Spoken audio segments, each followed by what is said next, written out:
Hey everybody, welcome back. Today I'm going to be giving you an update on our Tuff Shed YouTube studio build. I've really been working hard to get this thing done as soon as possible and can't wait to show you what I've done. So you ready? Let's get into this. Well, I finally got the studio finished enough to order my cabinets. I've already had my kitchen designed in the IKEA kitchen planner for about a year now, but over the last couple of months I've made small revisions here and there just to make sure everything is going to measure out exactly perfect. Now that the time was right, I was able to head on down to IKEA, make my way in the store, and walk for about 25 minutes until I found the IKEA kitchen planning area. Once there, they pulled up my plan, went over it, made sure I had all of the pieces that I needed. From there, it was just a matter of paying for the stuff and waiting for delivery. 3,000 years later. My 43-inch studio television came in at the same time, so I figured I'd just put that up first since I already put the television mount up, and I was going to need a little bit of entertainment out here, seeing as how I was probably going to spend about a week straight out here every single day trying to get these cabinets installed. The good thing about IKEA cabinets is that they use a rail system.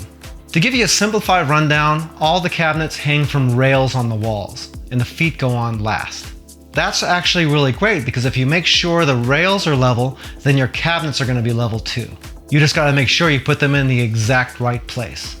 I didn't do a whole lot as far as upper cabinets go, so most of my rails are base cabinet height. Another great thing about hanging your cabinets from rails on the wall is that it doesn't matter what the floor is doing. If your floors are crooked, it's not going to matter all that much since all of your leveling and most of your support is being done by the wall. When you hang your cabinets, you actually put the feet on adjusted all the way to the short side. That way you can get your cabinets on the wall and then adjust the feet until they touch the ground.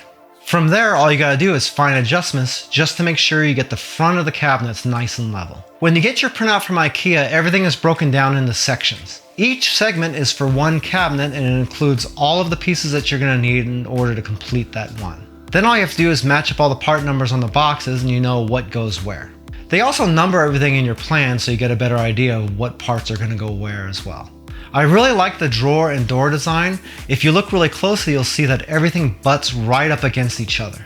If you try to do this with lots of different cabinets, you'll find that they can't get it that close, otherwise the doors wouldn't be able to open. Also, most cabinets tend to have giant gaps between each door and drawer. If you look at the way this layout's coming out, everything is pretty smooth.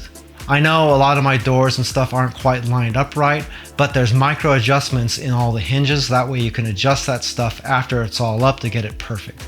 Also with the doors and drawers, everything comes out of the box with soft close technology. That was really a game changer to me because that's something you end up having to pay extra for through anybody else. With IKEA stuff, every single thing is packed in a separate box. Cabinets come in a box, shelves come in a box, drawers come in their own box, cabinet faces come in their own box, and in addition to being in the box, they also got this blue plastic all over the surface to protect it. That's great and it does a good job protecting it, but getting it off of those faces could be a real pain in the neck, especially if you got a whole bunch of them. And guess what? I got a whole bunch of them. Definitely you get a good forearm workout though. The directions are kind of funny because everything is done with pictures and there's not really a single word anywhere on there for you to follow. So if you're not a visual person, this might not be for you. Bruh.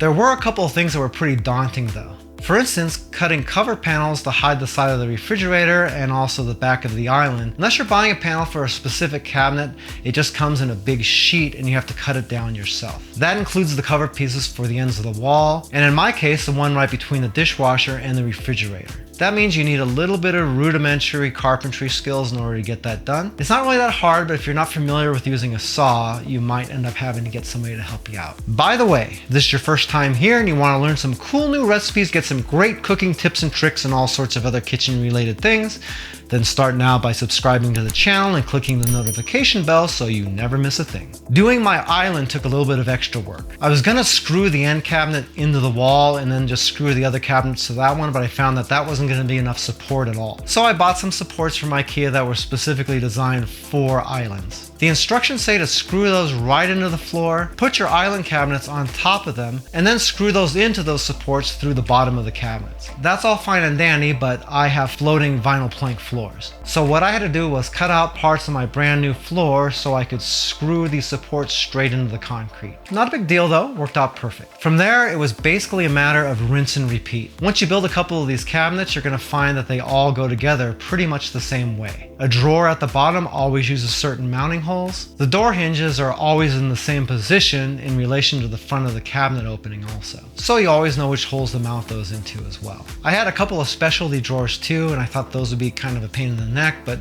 really it was pretty straightforward. The funniest thing is that the amount of storage I have in this kitchen is double the amount that I've had in my last two houses combined. There really is a lot more space than there appears to be for sure. Now that I'm getting these cabinets done, I just gotta wait for my butcher block countertops and my appliances to show up. That means I'll have a little bit of time to put all my door handles on and fine tune the position of all the doors and the drawer covers. Looking around this place, you can see that it's really starting to come together. And by mid-July, I should have it finished enough so I can start recording in here on a regular basis. When exactly that is dependent on when my countertops arrive. Right now, they're telling me delivery is probably gonna be someplace around July 10th, but I can cross my fingers and hope it comes in just a little bit sooner. If you like this video, you might want to check out this playlist right here that documents the entire process so far of taking the Tuff Shed and turning it into my YouTube studio kitchen.